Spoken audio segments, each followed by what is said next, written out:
Selamat pagi, perkenalkan kami dari kelompok 6 ingin mempresentasikan tentang materi peran etika bisnis dalam kerusakan lingkungan. Oleh karena itu, untuk Ibu dosen dari Bu Dinda, mohon izinkan untuk kami dari kelompok 6 akan mempresentasikan.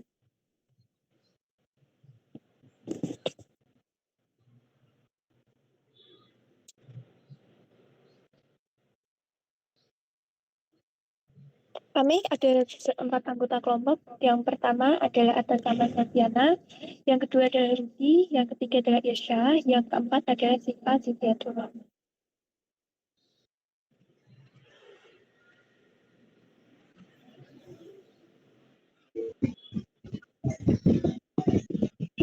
Baik, di sini ada definisi peran dalam perusakan lingkungan.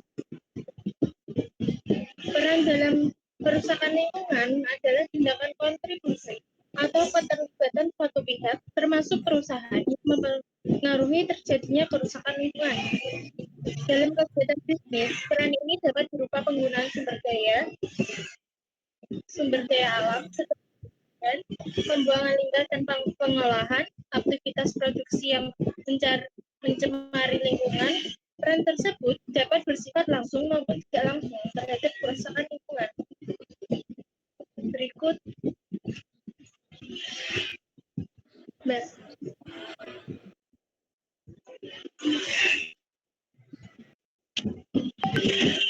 Berikut ada definisi etika bisnis dalam kerusakan lingkungan.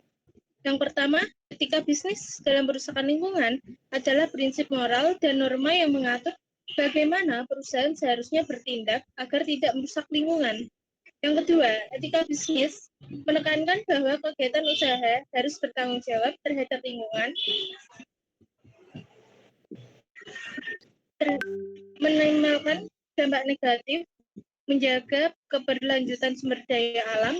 Dengan etika bisnis, perusahaan diharapkan tidak hanya menjaga lingkungan, tetapi juga menjaga kelestarian lingkungan.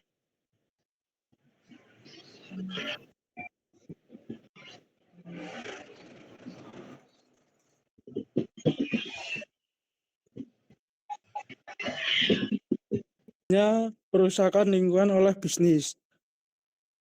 Prioritas keuntungan di atas segala profit over planet.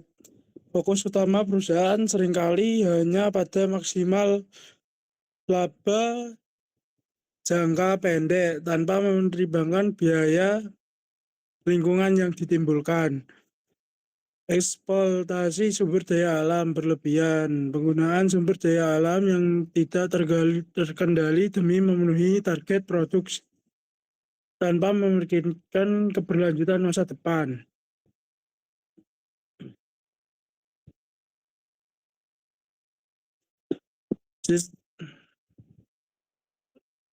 Lemahnya pengawasan, penegakan hukum, adanya celah dalam regulasi, dan kekurangannya sanksi tegas dari pemerintah yang membuat perusahaan berani melanggar ambang batas emisi dan limbah. Rendahnya kesadaran dan etika perusahaan.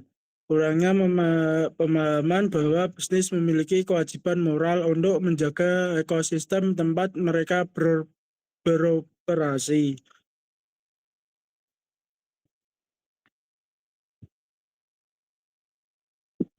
Sistem pengolahan limbah yang buruk, memiliki metode pembuangan limbah yang paling murah seperti langsung ke sungai atau saudara daripada berinvestasi pada teknologi ramah lingkungan.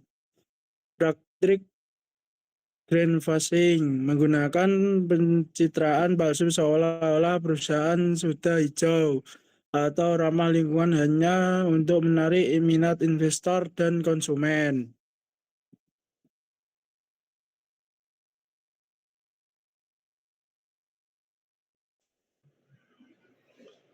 Baik, terima lanjutnya yaitu ada pihak-pihak yang terlibat. Pihak-pihak yang terlibat di sini dalam dunia profesional, etika bisnis bukan sekedar pemanis laporan tahunan, melainkan kompas moral yang menentukan bagaimana perusahaan berinteraksi dengan alam. Ketika terjadi perusakan lingkungan, ada berbagai pihak yang memegang peran dan tanggung jawab berbeda.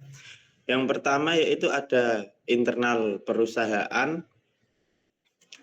Internal perusahaan sendiri yaitu pihak internal adalah pengambil keputusan utama dalam etika bisnis. Mereka seringkali terjebak dalam dilema antara profitabilitas jangka pendek dan keberlanjutan jangka panjang.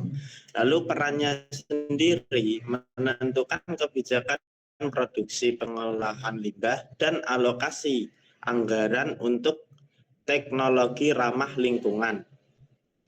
Sudut pandang etikanya yaitu praktis green waste atau mengeklaim produk ramah lingkungan padahal tidak demi menarik investor. Lalu yang kedua yaitu pemerintah dan regulator. Pemerintah berperan sebagai pengawas melalui instrumen hukum dan kebijakan publik. Perannya sendiri menyusun AMDAL atau analisis mengenai dampak lingkungan, menetapkan ambang batas emisi, dan memberikan sanksi bagi pelanggar. Sudut pandang etikanya sendiri, lemahnya penegakan hukum atau adanya kolusi yang membiarkan perusakan lingkungan demi investasi. Lalu yang ketiga ada konsumen. Konsumen memiliki kekuatan besar untuk menekan perusahaan melalui pola konsumsi mereka. Perannya sendiri mendukung perusahaan yang etis dan melakukan boikot terhadap perusahaan yang merusak lingkungan. Lalu sudut pandang etikanya, kesediaan konsumen untuk membayar lebih mahal demi produk yang diproses secara berkelanjutan. Lalu yang keempat ada masyarakat lokal dan LSM. Masyarakat di sekitar area operasional perusahaan adalah pihak yang paling terdampak langsung jika terjadi kerusakan alam. Perannya sendiri sebagai watchdog atau pengawas yang menyuarakan pelanggaran etika dan dampak sosial ekonomi dari kerusakan lingkungan. Baik, selanjutnya yaitu pihak-pihak yang terdampak. Pihak-pihak yang terdampak yang pertama ada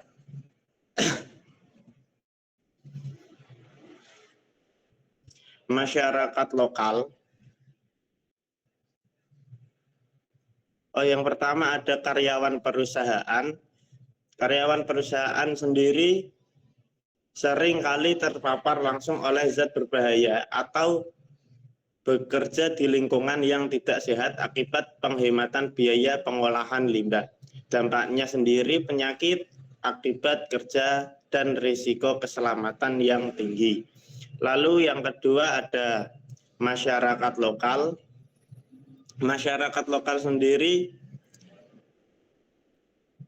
yang tinggal di sekitar wilayah operasional perusahaan adalah pihak yang paling pertama dan paling parah terdampak. Dampaknya seperti kehilangan akses air bersih, penurunan kualitas kesehatan akibat polusi, dan hilangnya mata pencaharian tradisional. Sudut pandang etikanya, perusahaan seringkali mengambil keuntungan dari sumber daya alam milik bersama, namun meninggalkan limbah untuk dikelola oleh masyarakat setempat. Lalu yang ketiga ada ekosistem dan entitas non-manusia. Dalam etika lingkungan modern, alam memiliki nilai intrinsik yang harus dihormati terlepas dari kegunaannya sebagai manusia. Dampaknya kepunahan spesies, kerusakan terumbu karang, dan penggundulan hutan. Lalu sudut pandang etikanya, bisnis seringkali memperlakukan alam hanya sebagai input produksi yang murah, bukan sebagai sistem penopang kehidupan yang rapuh. Dan yang keempat ada generasi mendatang. Generasi mendatang sendiri ini adalah pihak tak bersuara yang paling sering diabaikan dalam pengambilan keputusan bisnis jangka pendek. Dampaknya kelangkaan sumber daya alam, perubahan iklim yang ekstrim, dan hilangnya keanekaragaman hayati. Lalu sudut pandang etikanya, prinsip pembangunan berkelanjutan menuntun bahwa kebutuhan saat ini tidak boleh mengorbankan kemampuan generasi mendatang untuk memenuhi kebutuhan mereka. Baik, terima kasih.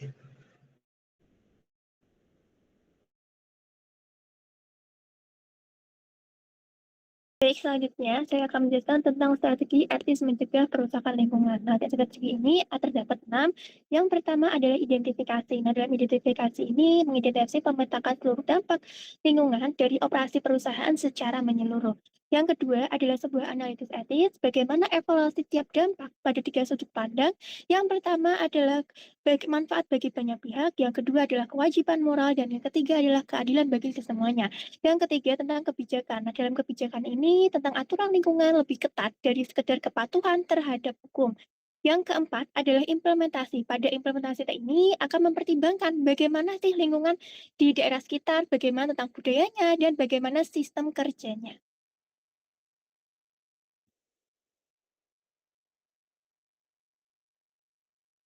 Selanjutnya, yang kelima adalah tentang komunikasi. Bagaimana komunikasinya ini tentang bagaimana komunikasi kinerja lingkungan bagian dampak secara jujur, apakah transparan, dan hindari pencitraan. Nah, yang keenam adalah sebuah implementasi. Pada implementasi ini dengan cara evaluasi atau diaudit secara berkala untuk menilai bagaimana apakah efek tes ini sudah sesuai apa belum atau bagaimana apakah ada perlu perbaikan. Nah, selanjutnya saya akan menjelaskan sebuah tentang kasusnya. Untuk kasus ini, saya mengambil dari kasus tambang yang berkedok di agrowisata di daerah Kulon Progo. Bagaimana pada kasus ini, PT Manorama di Dipta Saraja di Kulon Progo, Yogyakarta, kemarin itu ada satu kejadian pada tahun 2023. Pada aktivitas tersebut, terdapat galian tanah yang dilakukan pada perusahaan yang menyebabkan longsor yang merusak 3 rumah warga, banjir di lingkungan sekitar, dan serta kerusakan pada drainase dan jalan. Nah, setelah melakukan proses atau mediasi secara langsung oleh pemerintah Kabupaten Daerah Kulon Progo pada Maret 2026, melakukan suatu kesepakatan dengan penyelesaiannya pada tahun 2026 di bulan Maret itu. Nah, pada perusahaan setuju untuk melakukan terasering pada tebing curam untuk mencegah longsor, memperbaiki rumah warga yang terdampak, serta memperbaiki drainase yang tersumbat dari jalan yang rusak. Pada perbaikan ini, jalan ini ditargetkan untuk selesai sebelum Lebaran di tahun 2026.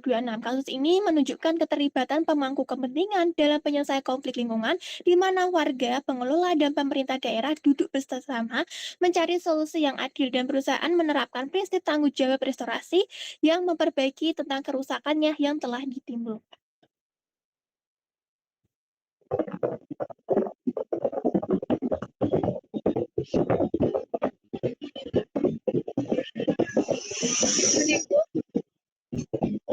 Selanjutnya, perusakan lingkungan oleh aktivitas bisnis terjadi akibat kurangnya penerapan etika bisnis serta dorongan untuk memperoleh keuntungan tanpa memperhatikan dampak lingkungan. Hal ini dipengaruhi oleh berbagai faktor seperti eksploitasi sumber daya, lemahnya pengawasan, dan rendahnya kesadaran perusahaan. Dampak yang dirasakan oleh berbagai pihak, terutama masyarakat dan lingkungan. Oleh karena itu, penerapan etika bisnis sangat penting sebagai pedoman agar perusahaan dapat bertindak secara bertanggung jawab, mengurangi kerusakan lingkungan, serta menciptakan keberlanjutan dan kegiatan usaha. Terima kasih.